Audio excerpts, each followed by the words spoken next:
Hello, everyone, and welcome to the EX Conversation. In this episode, I have Laura Kennedy, Director of Team Member Communications at Lifetime. Now, we discuss in detail how we agree about leveling up manager communications, but also how we disagree on the arts of comma. So, let's get into it. Hi, Laura, and welcome to the EX Conversation. Hello, happy to be here. Hi, I'm so glad to have you. Obviously, we worked together at Unite last year in Nashville. And I have to say, I work with a lot of communicators, and out of all of the communicators I've worked with, you're one of the best communicators. You are so good at explaining things. And one of the things I've done throughout my career is been obsessive with watching talks and speeches and panels and things like that. And you were incredible. But what's the story behind that? How did you become such an effective communicator? Well, my childhood dream was actually to be April O'Neil, badass reporter and ally to the Ninja Turtles. So I went true story. Growing up, I was an avid reader and a writer, and there was no question in my mind that my future was going to involve some type of storytelling or writing. So that was my focus every career day, every paper I wrote about what my future path was. It was either journalism or writing or something. And so I went to college for broadcast journalism. 4 months later, after graduation, I walked into a small newsroom in northern Minnesota for my first day as a reporter. And anybody who's worked in journalism knows that it's very much a trial by fire industry. You get thrown in, you either sink or swim really, really fast. So I did news journalism for 2 years. Then I became the weekend sports anchor up there. And it was around that time, 4 years in, that I realized I'm actually an intense introvert and really didn't enjoy being on TV. So yeah, it really was an interesting place to start. But I would say being able to work in that environment, that high pressure situation, very few resources, you have to be adaptable, you have to be unflappable, you have to be efficient, and you really have to learn how to be scrappy. So outside of the actual, public speaking piece of it, it really did set me up for success in the world of corporate communications, where things are changing constantly and you're always having to find what the hook is for an update, thinking about your audience and what they need to know and what they want to hear. So yeah, it's not exactly the normal traditional path, but I wouldn't change it for anything. That's so funny because seeing you on stage, you kind of seemed unflappable. But is it kind of like I that was duck so analogy nervous. where where it's the duck is presenting amazing above water, but beneath you're thinking about lots of different things. But I think it's great. Yep. Also there's I haven't really thought about it this way, but of course there's external communications and there's internal communications. I wonder if there's kind of a introvert extrovert type alignment thing going on there. There might be. Yeah. You look calm, cool, and collected, and then on the inside it's just sweat. Yeah. Yeah, all part of the illusion. Yeah, so you made your way into corporate communications. I know you for working from Lifetime, but tell me a bit more about that journey once getting into corporate communications and your growth in that career. Yeah, so coming out of the journalism world, I immediately landed at Target Corporate here in Minneapolis, and I was there for a brief spell. And then I transitioned into a company called C.H. Robinson, which is a third-party logistics company. And that was around the time that I realized the importance of working somewhere where the company vision aligned with my personal vision. And so I had been a lifetime member on my own health and wellness journey for a while, and realized that that was really where I wanted to be. The opportunity to work at a company that literally is helping people live healthier, happier lives every day was really appealing. And the opportunity came and I jumped on it, and it's been almost, I think, 8.5 years, and it's my dream job. It's an amazing company, and working in internal comms every day I would do it for free. Mm-hmm. I love that. And I really like the idea of, I think people talk about how certain generations are starting to make job choices based on value alignment or products or services they use. And I'm such a big advocate of that. Mhm. And so whenever I see someone that's like living and breathing that, I'm like, yes, go you, because it means like you know the service, you believe in it, and it like creates almost like a more like authentic living experience. I know that sounds a bit cheesy as I say it aloud, but like these sort of things really matter to me. Do you find that kind of like having been a member? Do you find that kind of like enthusiasm like translates into the role, or like what's that sort of relationship like? Absolutely. I mean, seeing Lifetime from a member point of view and then getting to be on the team member side of it and seeing that the company and the team members really do live that mission every single day. Sometimes when you look under the hood, you don't necessarily get that experience of, Right. you should never meet your heroes. But in this case, it was absolutely true. I mean, our CEO continues to teach cycle classes, and he is very, very involved in the brand. And there's so much passion for helping people live their best lives. Mhm. And it's hard not to love what you do when everywhere you look, there's inspiration. Somebody's helping somebody recover from a heart attack. The ability to have families come in and be able to start those healthy habits with kids when they're young. I mean, you can't beat that. It's amazing. Mhm. Yeah. And um, tell me a bit more about the Lifetime brand, because I feel like you're quite passionate about it. And I always tend to find that when you see these brands that people are passionate about, there's always like a leadership team behind them that's also passionate about it. And it's kind of like this multiplier effect. But like, what are some of the things about the Lifetime brand that you think are pretty cool? Um, our Bahram Akradi is our chairman, founder, and CEO. He started this company over 30 years ago, and I have never in my life seen someone who was a true visionary entrepreneur the way he was. He started talking about, for example, pickleball before any Yeah. of us had even heard about pickleball. And it may not be as popular over in Europe as it is here, but it is absolutely exploding in the US. And he was Mhm. talking about pickleball as the next big thing 5 or 6 years ago, and I remember sitting in meetings going, "What?" And all of a sudden, we're building pickleball courts, and we're offering leagues, and we have open play and things like that. By the time pickleball took off here and became the fastest growing sport in the country, we were already the largest operator of permanent pickleball courts. So Well, to be able to have that much forward thinking on trends and what's coming up in the industry, mhm, it's hard not to want to follow that. And so the thing that's fascinating about Lifetime is not only the leadership team being so passionate about the mission, but it's also thinking ahead and looking where the industry is going. What are people going to be talking about 5, 10 years from now? mhm, We operate 10 to 12 unique businesses within the four walls of our club. I don't know anywhere else where you can go to the spa, you can grab lunch, you can bring your kids for 2+ hours of free childcare, and they have programming for them in that space. We have Pilates, we have swimming, we have the full fitness floor with group fitness professionals and personal trainers. It's just an ecosystem that I haven't seen replicated anywhere else, and mhm. being able to be the only of something in a really heavily saturated industry like health and wellness is pretty unique. Hmm.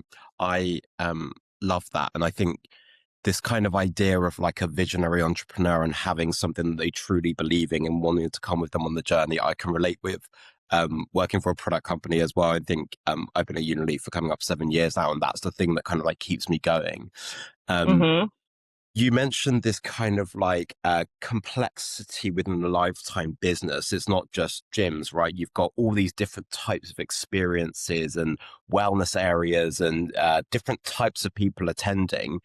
Um, Mhm. I can see why that's lots of value from me to someone to be a customer. But like, how do you deliver team member communications when you've got such complexity in the business and so many different things going on? Yeah.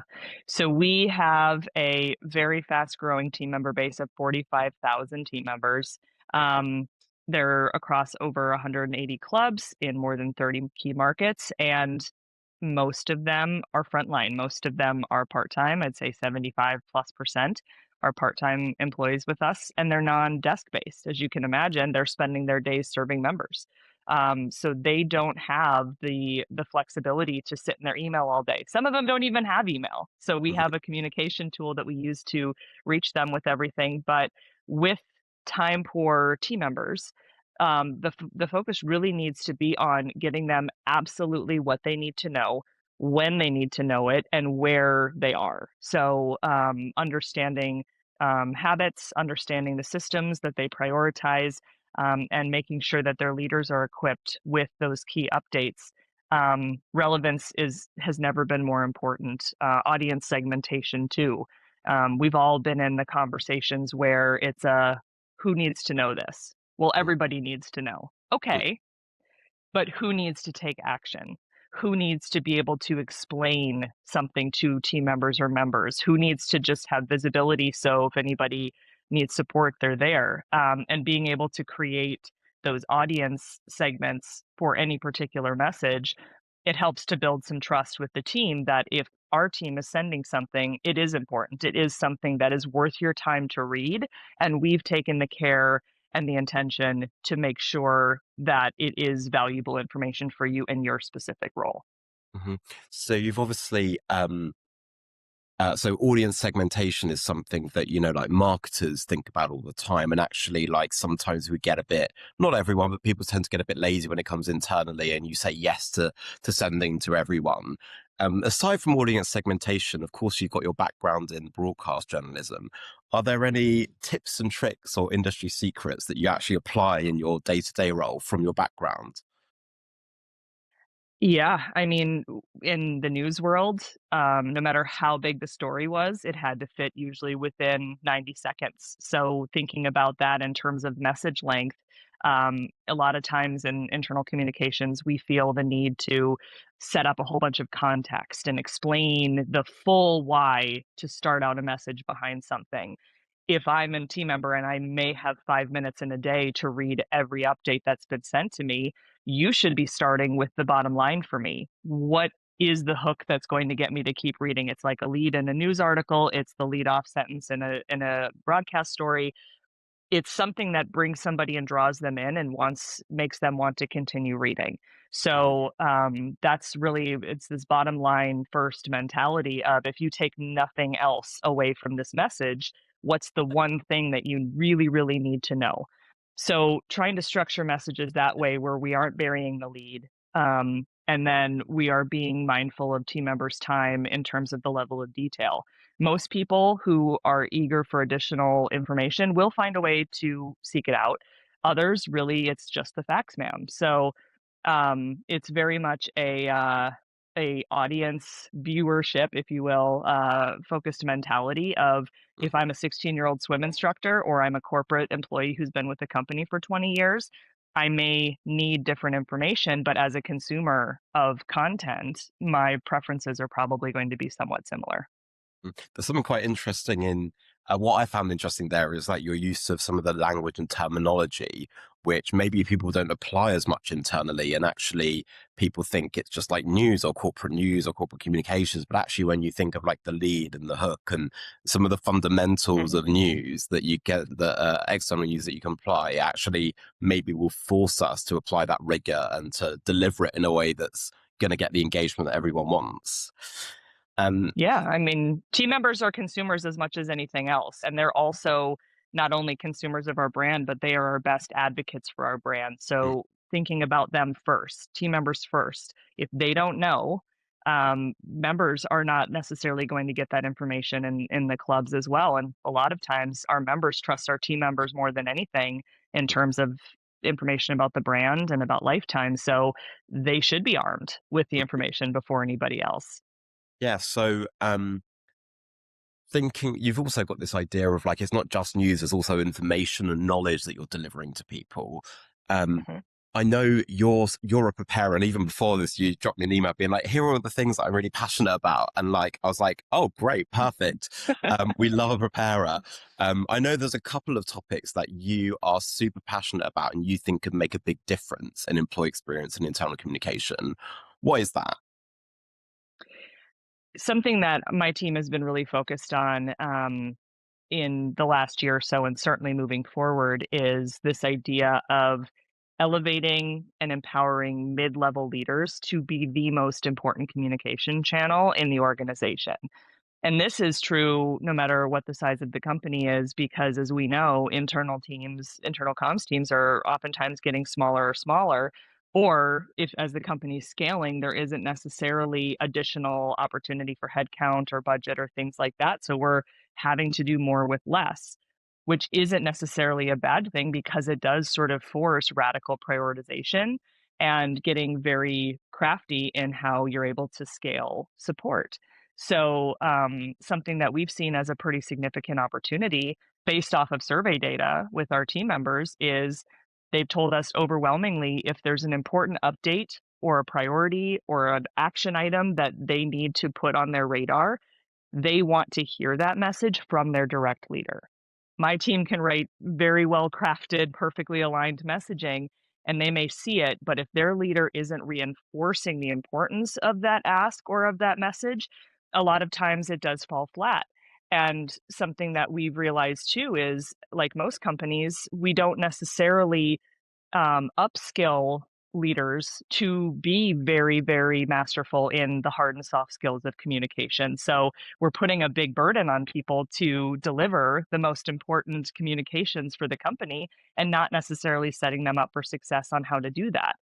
So something that my team's focused on is really to figure out how to equip those leaders. Think about a department manager level that may have a team of 10 to 15 people or more to be the strongest, most consistent, and most effective communication channel. Because with 45,000 team members, my team of two can't possibly scale that to have the message be absolutely relevant at every single job title in every department and every club, but their leader can. Hmm. So it's become critically important to figure out how to put that in their hands and teach them to fish, because the math doesn't math at that scale. But to be successful and deliver optimal communications, we can partner with the people that have the most influence at the club level. So how does that actually work in practice? Because I feel like I've seen a lot of narrative around, okay, we need to better support managers. And there's lots Hmm. of discussion in the area. But the action, I feel like sometimes when we get to the action part, it's like, okay, like what do we meaningfully do here? And like, how do we know if that's working or not? And what are some of the things that you and your team have tried? Yeah. So all of these things are really kind of in progress at the moment. So we're Hmm. building the plane as we fly it. Welcome, Perfect. everyone.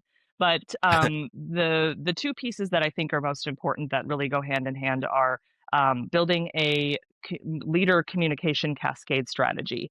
When you work at a company like Lifetime that is changing and growing constantly, change communication is a requirement. It's basically, job security, but it is something that we really do have to get right because change fatigue sets in really, really quickly if people feel like they're standing on shifting quicksand and they don't know which end is up. So we're building out this strategy that's based on a tier system of if this is a massive change that's going to impact the day-to-day work of all team members, it's a tier one. If it's something that's coming that is a change that might affect a small subset, but others just need to be aware of it, that's maybe a tier two. And tier three is something like this is important, but it's a nice to know, and there's no specific action items for you. So based off that system, we're building a workflow that includes a leader talking guide for what's happening, what the change is, why team members should care and how it affects them, and what we need them to do about it. It includes anticipated questions and answers to equip them to be able to answer those with brand right messaging and resources to learn more. So, at the very minimum, we're bringing leaders in on what's happening first so that they're not hearing about it at the same time as their team and then being expected to answer questions and support the change. So, leader awareness first, supporting with guides and messaging, and then resources to learn more and continuing the drip of that because it takes 7 messages or 7 hits for somebody to really understand a message. So, it's not a one and done. Okay, we communicated it. Here you go. It's the process and being able to make sure they feel supported and that they're looped in if there's adjustments that are happening down the road. And the other piece of it is figuring out a partnership with our team member development team, which is also in progress, to help upskill those emerging leaders. So, Hmm. not necessarily somebody who's been in the seat for 10 years, but somebody who's expressed interest in being a department leader or being a lead general, as we call them, a general manager of a club. And so we're working out a way that we could build almost like a master class Hmm. for communications at Lifetime, because our business is very nuanced and it's not a one-stop shop. It's not something where we could just send you to look at some modules and all of a sudden you're an expert communicator. The business is really complex. So figuring out how we can get ahead of people who want to become leaders, help them build those hard and soft skills. So when they do end up in the leadership seat, they feel comfortable and competent as a communicator too.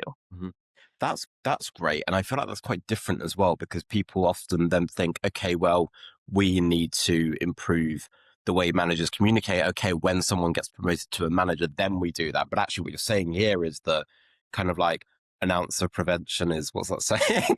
Announcer prevention is worth like something of cure. Yeah. So you're like looking at it before that. So like ensuring that you level up communications across the board, but also those that want to get into leadership and management positions come in with like a foundation level of skills. That's kind of what you're saying, right? Yes, I mean, you wouldn't hire someone to run a business who didn't have experience running a business, Right. and there's no more important skill in terms of leading people as communication, and sometimes we take that for granted in the age of information is everywhere, but quality information is hard to find. Hmm. So, it really is giving them the tools in their tool belt to be able to handle situations and not just be able to communicate the actual message, but the empathy that comes with that and being able to acknowledge and recognize if a team member or their team is struggling with change and being able to support them through that, because it really does help build that trust and credibility from a leadership perspective. Hmm. I love that. And also, so obviously you're still kind of like in that process at the moment. You're like gathering feedback, you're implementing some of it. What have you got? What's next on your roadmap in terms of like leveling up communications at Lifetime? Oh, so many things. um, I would say the focus for us from an employee experience standpoint is also, I think, really helping to build out and maintain and support an integrated digital workplace. Something that's come out through feedback for us too is that the messages can be great, but the real pain points for our team members are friction that they're experiencing in their day-to-day work, trying to do basic tasks. We, like every company, have a tech stack that sometimes works together. Sometimes the systems feel a little bit more disparate. And we can't possibly expect a team member to take the time to sit down and enjoy and read our newsletter if they've been trying to figure out how to change their password for 2 weeks. So that is something that's also a priority for us this year. Is we have a cross functional team of internal communications, HR, technology, business, all the shared services basically working together to really prioritize the team member experience as a whole and figuring out how to really create a system where they can seamlessly move between the different platforms. Maybe at some point there's a generative AI search that covers everything. Because for the user, they don't necessarily care, am I on Workday? Am I on ServiceNow? They just want to be able to do what they need to do. And it's never a situation of not getting enough information. It just might not be the right information that I need at the right time when I need it. So that integrated digital workplace experience is something that is going to be, I would say, a priority for us for the foreseeable future. Excellent. I obviously working for a tech provider that delivers that. I love that as an answer. But one of the things that stops us getting there is that kind of like ability of business leaders to come together cross functionally.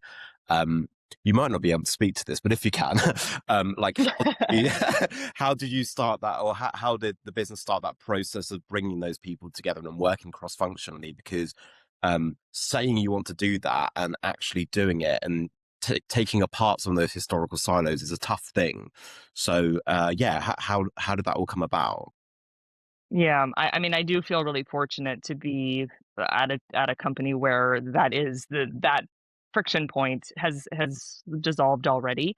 I think we started having conversations as shared services last year, and as everybody was looking at their objectives, we realized that while the very specific goals might be nuanced to departments, the overall objective that everybody was moving toward was improving the team member experience.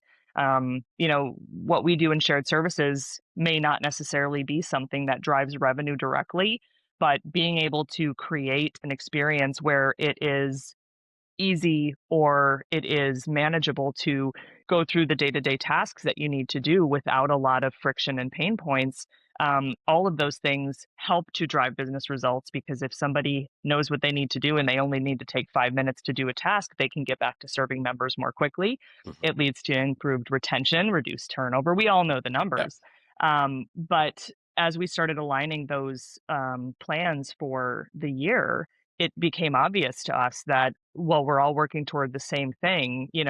Two brains is better than one, five brains is better than two. Mhm. So it was a pretty sort of easy alignment opportunity that everybody jumped on. And it is such a gift to be part of a team that everybody really, truly just wants to make things better for the people that are serving our members at Lifetime. Mhm. I think it's this kind of idea of looking at the KPIs not in isolation, but also, checking your peers and your colleagues, because it kind of creates that broader alignment and the opportunity for you to say, hey, hang on a second, we're all going to do better Hmm. if we come together on this. So I think that's great. I want to pivot and get some hot takes, do some quick fire rounds. One of the things I wanted to ask is, what do you think is a undervalued or maybe underrepresented skill in internal communication? Yes, I think I said this at Unite as well, but business acumen, understanding the business at a cellular level. Going to journalism school or going to school for communications, you're very focused on the actual mechanics and grammatical requirements and things, different styles.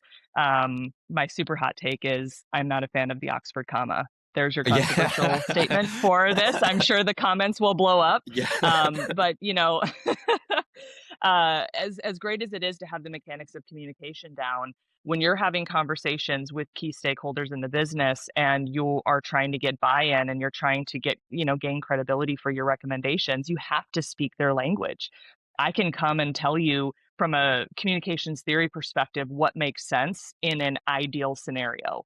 Mhm. None of us in the day to day are living an ideal scenario. We're human beings, it's an imperfect process. So, what does this mean for me tactically? So, if I'm speaking with somebody who's leading our personal training business, I understand that the personal training business is based on commission. So, we're going to have team members that are very focused on building their business. They're going to need to hear things very differently than a 16-year-old part-time swim instructor. And being able to use examples from the business to demonstrate that you understand what it's like to work in the clubs every day and that you understand what challenges they're up against. And here's an example of something that will save you time, will help you reduce turnover so you don't have to be onboarding new team members all the time, and or helping to deliver whatever against the KPIs. That is something that's going to command more attention, and it's going to help those team members trust your judgment and know that you're there to support them versus being just a corporate person who's checking things off your own to-do list. When you are there to serve the team members and you're making that clear through understanding what their day-to-day is like, it really helps to build a more symbiotic relationship. Mhm. Also, it stops this kind of like oversimplification of the front line, which is like, oh, we put all frontline communications and the challenges around that into one bucket. But the reality is there's different types of roles, different things within the day to day within that mean that people take information differently or action things differently, that I think is super important. Absolutely. Um, are you a more of do you prefer to read, listen, or watch? Read. Okay, well, this is 100%. that's actually great, because we have this like tradition where the person from the previous podcast asked the question for the person on the next podcast, and the person we just had was Advita. Obviously, she's got a book Mm. coming out, and so her question was, "What's one book that's changed your life?" Oh my, ah, that's a really hard question for first thing in the morning. Are we talking like in industry books or just a fictional book that I've read? Maybe both. Do you know what? Yeah, give us one of each, because Okay. I'm a non-fiction person. But Yeah. I also spoke to Susie from Clearbox, and she loves fiction. She writes fiction as well. So like, yeah, the horses for courses. Yeah. So from an industry book standpoint, this will probably come as no surprise, but I would have to say Innovative Internal Yeah. Communications by Joanna Parsons.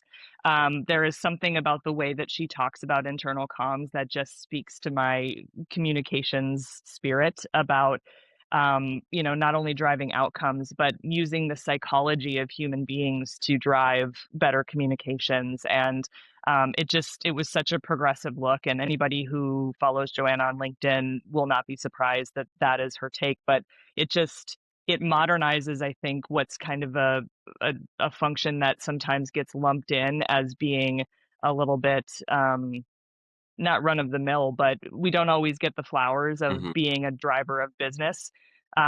Internal communications is sort of like being the offensive line in football, where you're probably not going to show up on the stat sheet, but without that offensive line, the ball doesn't move. Hmm.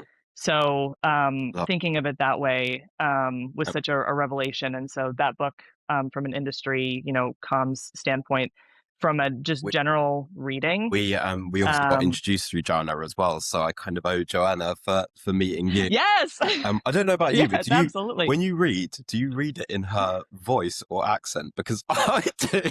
Yes, yes, I Whether it's do. LinkedIn post or her book or whatever it is, I just can't.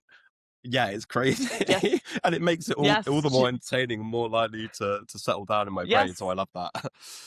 yes. It feels like she's in the room with me, and I love it. Yeah. Um, yes. But from a general book standpoint, I would have to say The Alchemist is the book that it's a short book, it's a complete parable, but it's one of those things almost like tarot cards where it you find the meaning that you need to find when you're reading it. And I Hmm. feel like that's a book that finds people at a point in their life where maybe that's the message that they need. Yeah. And I think I read it in one day, and it's been stuck on my brain ever since. So that's one that I've revisited a couple of times, and it's probably my most recommended book Oh, to people too. I love that. I also think I love this idea of even things like tarot cards and astrology, like understanding that like it doesn't have to be too deep, but it's like teaching you something about yourself and where you are at that moment in time. That is important. Exactly. Amber, who's the editor on this, we'll just like whenever we see like we'll have like CoStar, one of these like astrology apps, and I'm sure the Alchemist is much better and deeper, but there's something like a bit tongue in cheek in it, but also quite deep that I quite like.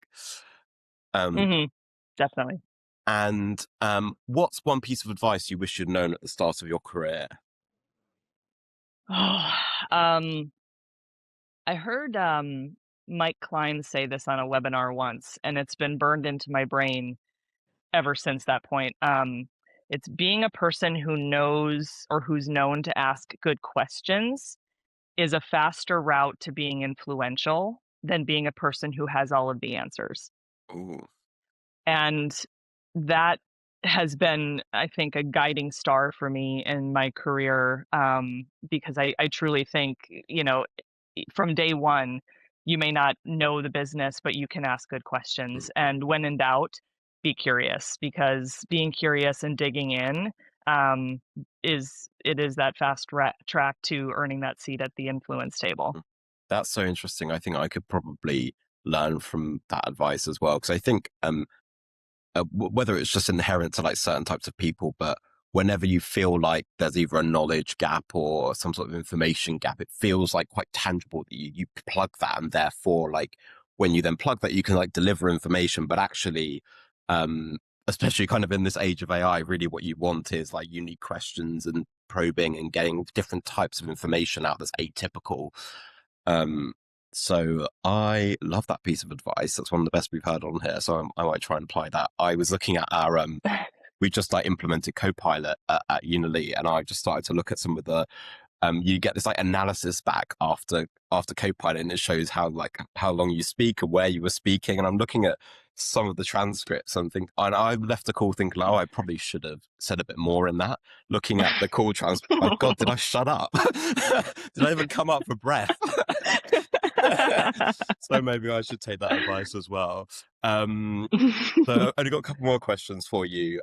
So one is, we have this like concept or this TV show in the UK called Room 101.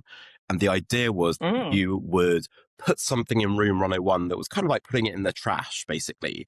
And so the question for you is what one thing or concept from the workplace that you'd like to put in the trash?